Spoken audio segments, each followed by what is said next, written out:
Hi, and welcome to Matt Holman Talks Mental Health, the podcast where I have the opportunity to sit down and chat to amazing humans about their journeys and stories with mental health. For this episode, I'm so happy to introduce Sadie to the conversation. Welcome, Sadie.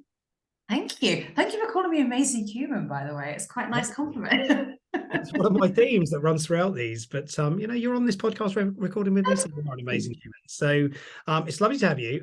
As always, I'll do a very brief introduction to how we know each other, how we got to this conversation. I'll let you do a proper introduction, let people know a little bit about you and what you do. Just a brief introduction would be grand. So we got to this conversation. We work together in a capacity, in sort of a corporate business capacity, I guess, supporting the program within the business that you work in mental health first aid. So it was always nice to meet people who want to share their story and talk about their experiences. So that was one of the reasons why this happened, because you were willing to open up and talk about your story and your experiences. So that's how we got to this. So it's beautiful. It's wonderful to have you. Thank you for coming and give people a little bit of an insight into who you are and what you do. So I'm Sadie, and I work for I'm in a corporate role. I'm a learning practitioner, so it kind of goes into the learning and development department of your people team or HR team, where we kind of work out best ways to put on training sessions and kind of find new ways of learning, really. And I work in a company that's both factory and office based. So my role is predominantly kind of how we take those learning opportunities into the factory, where we'll do it a lot differently to how we do it in the office. And outside of that, I perform. I love musical theatre, so I do my amateur dramatics. I'm very passionate about well-being, which is why I'm a mental health first aider and also a first aider as well. Play Dungeons and Dragons because I'm a complete nerd, and and love food and tea. And I think that's that's just everything really in a nutshell. It's a fascinating combination. I don't know. I don't think I've had anybody that does all of those things in combination. But where life takes us, and in this conversation, of course. But it's brilliant. Thank you. So as always, I just very briefly, quick question, but I want you to send us a bit of a story or tell us a bit of a story around it, your journey and your story experience with mental health. So just share us whatever you're willing to share. Yeah, absolutely. I think my mental health, well, I know everyone's got mental health and goes through different levels of it. But for me, it started very much when I was 18 years old. I was experiencing anxiety quite severely at that age. And I think it was predominantly because I was a big fish in a small pond at school. So I was helping, I was mentoring the younger years. I was part of the drama group, the singing group, all the rest of it, and was performing really well at school. And then I went to university where I turned into like the tiniest goldfish into the massivest ocean. And I really struggled with kind of making new friends, having a new way of life. And it was that kind of massive change that tested my mental capability, I suppose, and kind of caused me a lot of anxiety and stress. Mhm. And then I've had other moments in my life where big changes have happened and I've experienced those stresses and anxieties again. And I think, every time you go through something like that, you learn something different along the way. I think when I was a lot younger, I wasn't really sure. There wasn't really a lot of help for me. So I kind of was trying to scrabbling, clutching at straws. What can I do? What would make me feel better? Or maybe if I order another pizza, maybe if I go out with friends more. When I was in my university years, that is how I can cope. Obviously, alcohol was a massive thing to play as well, because at university you're exposed, aren't you, to those nightclubs and freshers week and all the rest of it. And you can really, when you know something's not quite right, you could easily brush it under the carpet and then just go full into that kind of new environment, which is what I did at university. And then later on, I suffered a lot with anxiety and depression when my second big change came, if you like. I left a relationship and went to go back to renting on my own. I went back into the corporate world, into a new job in HR, funnily enough. And it was just something about the environment that I was at work. I don't want to, place blame, but for me, it just didn't work. It felt quite toxic.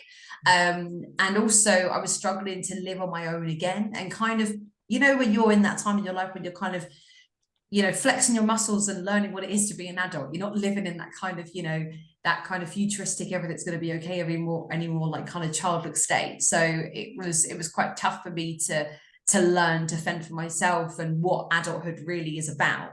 And during that time, I really broke down into a stage where I was, in tears for no reason at all, quite on a daily basis. I'd go into my place at work and I'd kind of hide myself in the toilets because I couldn't cope with conversations. And yeah, it was a real struggle. And I eventually went to a GP who then put me on antidepressants and anti-anxiety tablets, sertraline. And it was quite a scary moment for me. I've never had medication before as a form of treating anxiety. And I also experienced a lot of the symptoms as well. So I had 2 weeks off work to kind of, because they work into your body and take time to process. And then unfortunately, after that time, I think it was about 2-3 months afterwards, I'd quit my HR job. I'd gone into a hospitality role, and I really struggled with adapting to a new area of work, new people.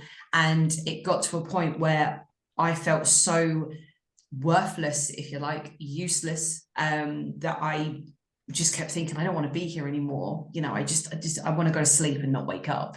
And it was eventually what happened was that I took an overdose of my sertraline as almost like a cry for help. But I think in that period, I was like, I want an out. I don't want to do this anymore. I don't know what I'm doing with this thing called life. I don't know what it is to be adult.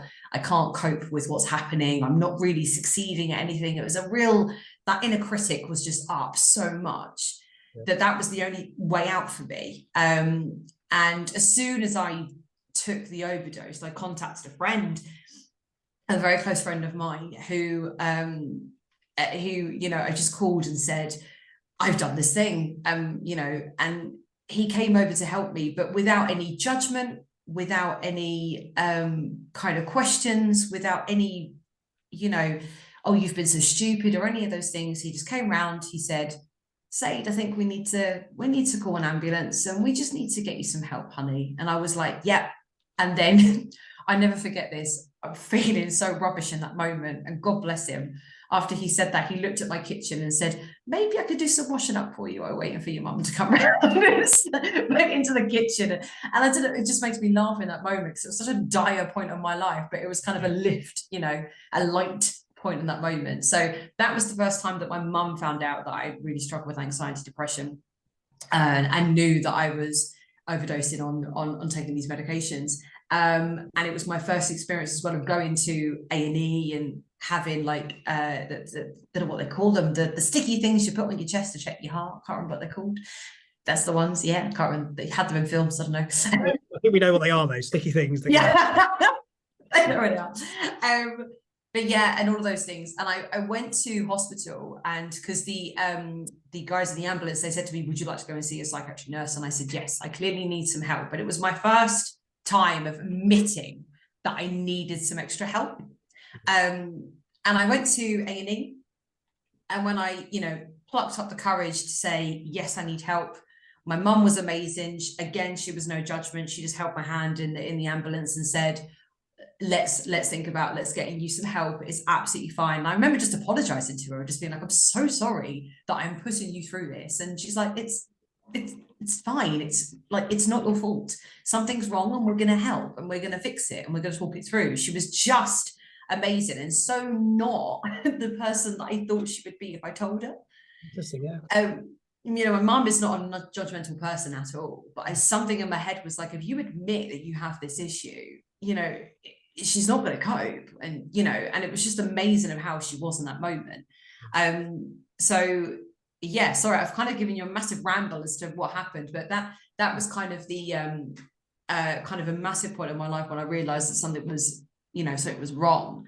And I think the only thing that I remember really from that moment as well is that when I got to A&E and when I was put in front of a psychiatric nurse, she asked me what was going on, just very, kind of like, Sadie, what's brought you here today? I've heard X and Y and Z, what's happened. And I really plucked up the courage to tell her and to tell her how I was feeling and to really kind of be like, actually, I think it might be linked to X, Y, and Z from years ago, yada, yada, yada.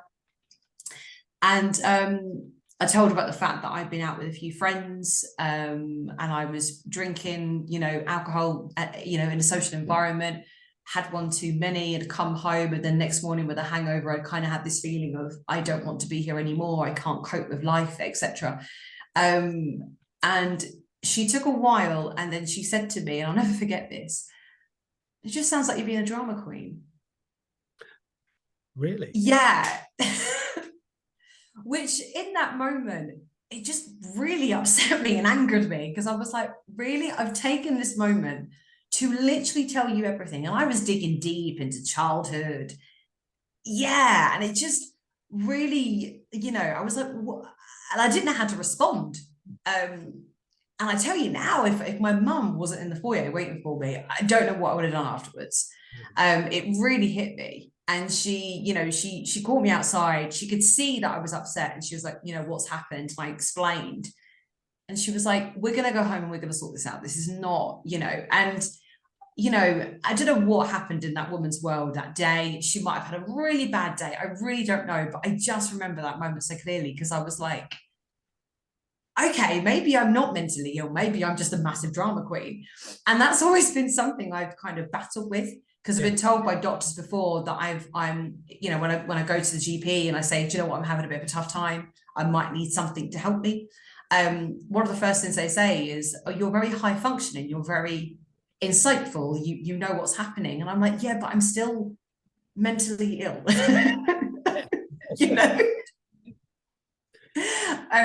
So it's been a really like an up and down road for me. And now, we're going like, 5-6 years later now. I'm married. I'm back in the corporate world. I can stomach it. I can resilient it. I'm thriving in that, which is great. And I've learned so much. And actually, I'm dealing with things a lot better this time round than what I was all those years ago, because of the learnings that I've done all through. And I've done like CBT, a bit of counseling, medication as well, different types of medication. But ultimately, I've just been kind of listening to myself, being like, what do I need in this moment when I've had those high peaks of anxiety, or when I've had those depressive days. And now is very much a kind of, I'm going to put my hoodie on, I'm going to watch a bit of Sarah Millican, I'm going to be fine in an hour, those kind of things. Or it might be that I need to go for a run, or I might need to talk to a friend, or I might need to pick up the phone to mum. And that's kind of sorry, I'm aware that I'm rambling, I do talk for England, but that's kind of been my my journey, if you like. Well, I think it's an incredible arc that you've been through, in terms of where it started and sort of recognizing. And one of the things that we talk about often in these is that sort of the ability to sort of reflect backwards and see those moments and understand them and learn from them, which is one of the reasons wonderful tools in place to help you to maintain, or to at least work your way through those challenges. Because I think what you're saying is you live with these illnesses, right? Totally. And that's what millions of people do. Yeah, exactly. And I think it's a wonderful moment when you say to yourself, do you know what, I do have anxiety, depression, and I'm living with it, and that's okay. I think that moment when I was like, I have got a mental health illness, but I'm managing it. And not even that, I have got a mental health illness, full stop. Like, that is the most liberating thing that I've said to myself, because it's almost like I'm not running away from it, and I don't think anyone else is going to judge me for it. Do you know what I mean? And it's like, okay, I have got that. I'm just gonna move on with that and help myself. Because for me, I think a lot of guilt and shame came from having anxiety, and I'm sure most people feel those kind of feelings at some time in their life.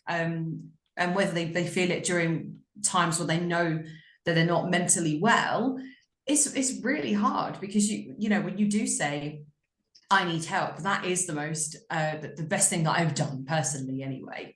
Yeah, brilliant. And so I'm always intrigued by the moment it changed. If is there a point in time you can say that's when it changed for you, when you said? That's a really good question. Yeah, because I think the moments that I've picked when I was rambling to you at the beginning are the moments that. So I remember how rubbish I felt the morning that I took the sertraline. I remember how angry I felt when the nurse lady said to me, "You're being a drama queen."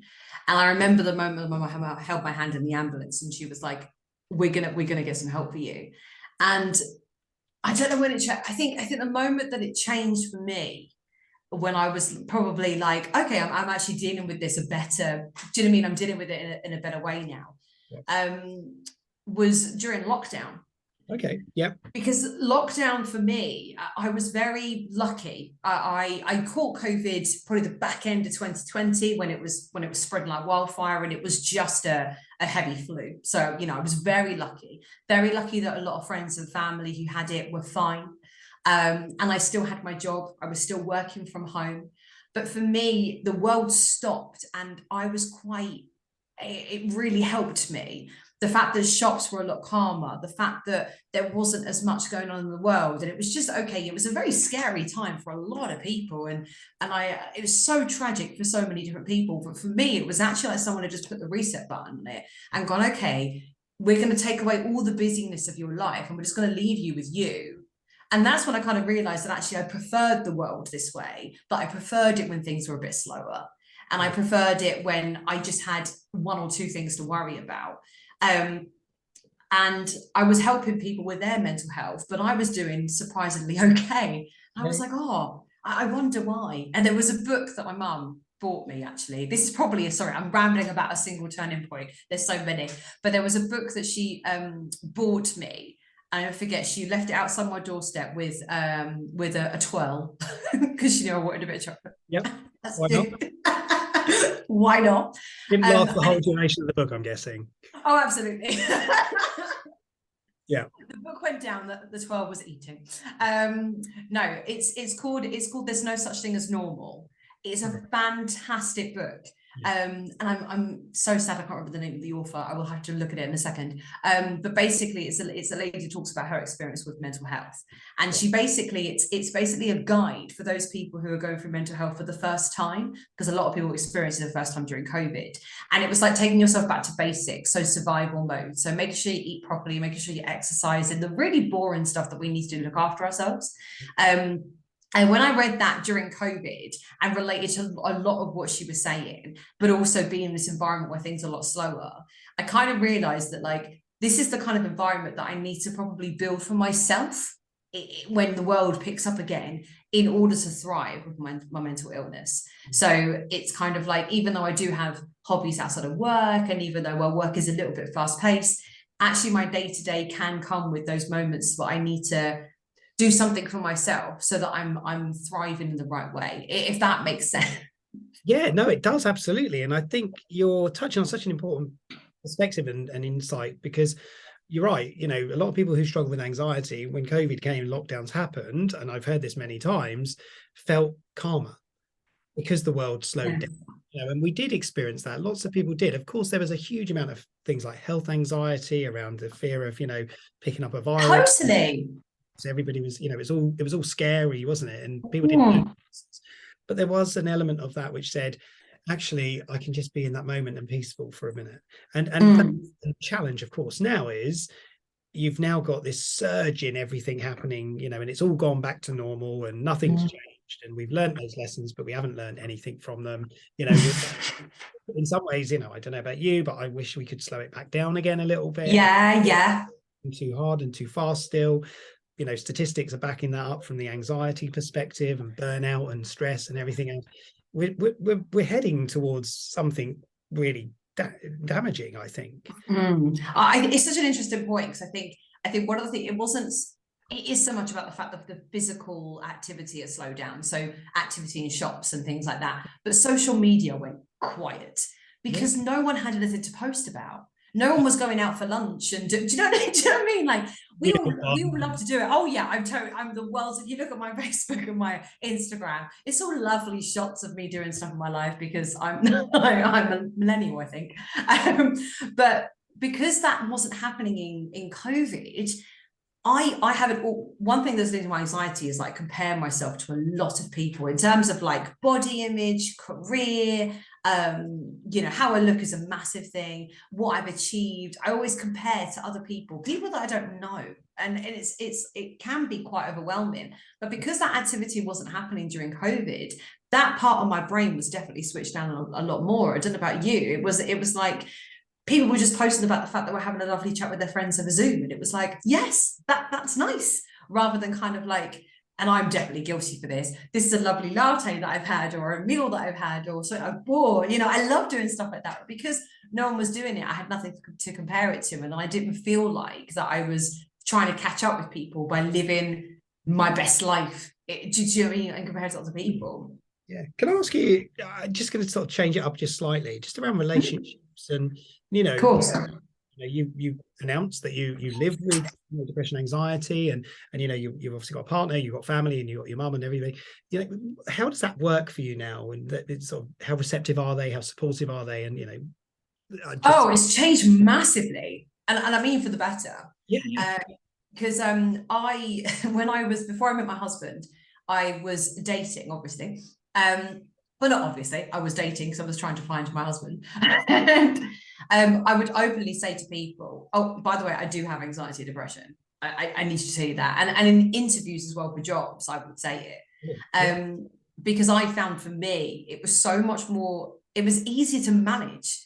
And easier for me to kind of be honest about the fact, you know what, I've had experience with panic attacks, and here's 3 things that you could do that might calm me down in that situation, that kind of thing. But in terms of family and friends, now that they're aware, I could just message them now and just say, I just need to let you know that I'm going through a bit of a tough time. Okay. And it will be great if you could reach out once in a while. I'm not saying take your whole time out. But just to know this is what I'm going through. My mum and me have got so much more closer as well, because I've been much more honest about my mental health, and she will now check in, and I haven't got to ask her to, she does it constantly. And she's kind of like, we have this agreement where if I do need to, like, if she calls me but I'm not in the right headspace to answer the phone, she'll know that that's okay. I think that's something we've talked about, because you know, when you're not, and I don't know if you've experienced this yourself, but like when you're not in an okay space to speak to anyone, if you just want that kind of alone time to kind of feel the feelings for a little bit, and people are constantly coming at you, it can make you repel even more and be like, no, I just need some space. So it's great actually to get a WhatsApp or whatever, because then you can answer it when you want to.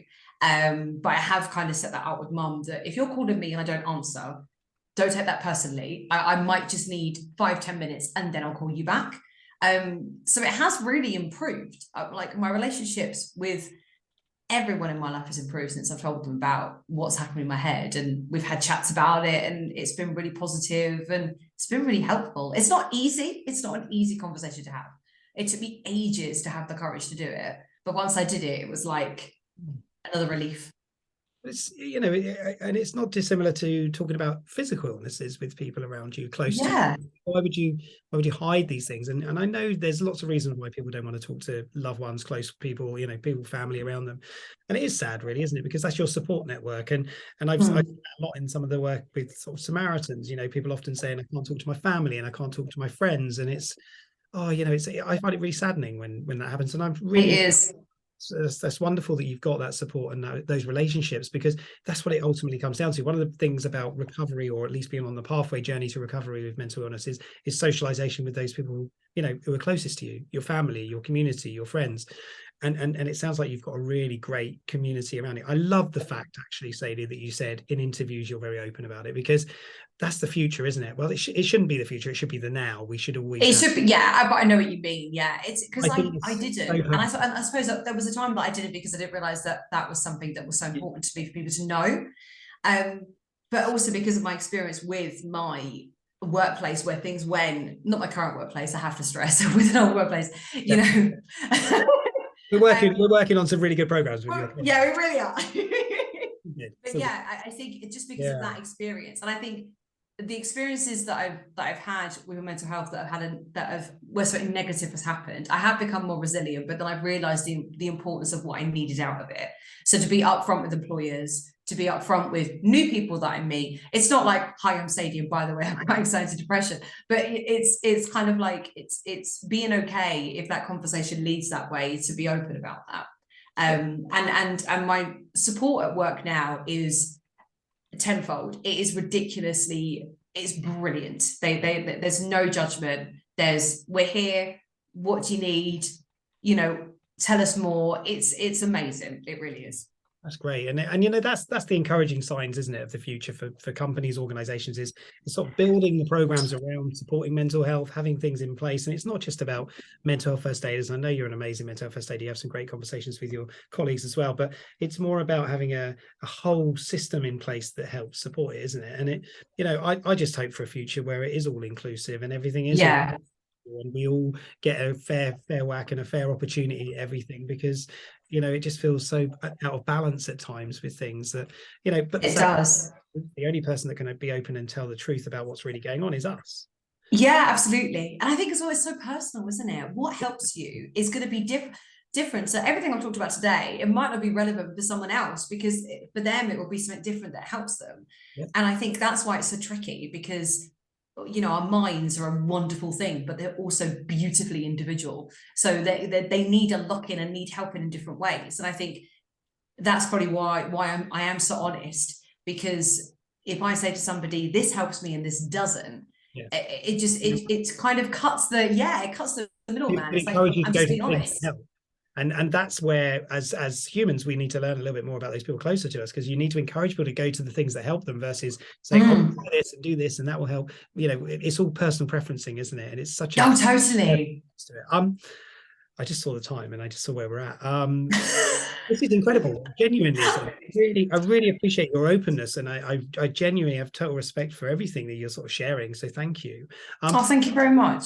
In these conversations at the end, I like to sort of ask for you to sort of give your insights or some thoughts about the future, or whatever it is, or a quote or a statement, whatever you like to say, just to sort of encourage people that are listening, just whatever it is that you want to say. Oh God, I've got to prepare for this now. No, I think I can't think of a quote. I'm gonna, if I think of a quote, I'm gonna think of a Disney one. That's probably not gonna help. Some of those are quite profound, right? The only good, well, it's not Disney, it's DreamWorks, is the one from Kung Fu Panda, which is yesterday is history, tomorrow is a mystery, but today is a gift, and that's why they call it the present. I love that quote. It's very cheesy, but I love it. And I think I'm very proud that I thought of that on the spot. But I think for the future, I think the more conversations we have around mental health, and I know it's an old-fashioned, or it's quite a common phrase that we hear, but it's okay not to be okay. I think the more we get our heads around, kind of, if someone's all right, it's okay that they're not all right. You know, it's as long as we help them in the right way, because we can be very flowers and, you know, tinted rose glasses and all the rest of it, you know, especially through social media. But I think just keep the conversation going. I think that's probably the one thing I take. There's a million things that I can probably say, oh yeah, do this and do that, but it might not work for you or anyone else. But I'd say if you can open that conversation with someone to how you're feeling, it will lift such a pressure, and it will open your mind to different things that might help you, but also it will help people around you help you as well. And if that's tricky, then yes, cool. Like, use Samaritans, use those charities, because that is what they're built for. And yeah, I can't stress, just keep talking. Oh my God, I could keep talking with you for hours. Don't tempt me. The longest preamble to this conversation recording that I've ever done, but it has been amazing. I feel so much energy from you as well, Sadie. So thank you. Keep talking, and these episodes, that's all about talking and having the ability to listen and support each other. And I really love that. And you said it's okay not to be okay, and I want to expand on that. And I want to say it's okay not to be okay, but it's not okay to be in a bad place all the time.